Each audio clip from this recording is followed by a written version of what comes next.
তুই বানাইলে কি আবার ইংরেজি যাই পারি না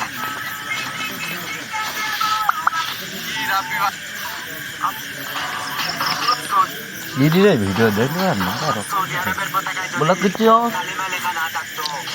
সৌদি আরবে যদি বিশ্বনবীর জন্ম না হতো, সৌদি আরবের মাটিতে যদি আল্লাহর ঘর কাবা শরীফ না থাকতো, সৌদি আরবে যদি সোনার মদিনা না থাকতো, তাহলে এই সৌদি আরবের পতাকা আজ বিশ্ব মুসলিমের পায়ের নিচে থাকতো। ধন্যবাদ। ব্লকটা দেখে ফালতু ভালো লাগে একশোট নয় দেখ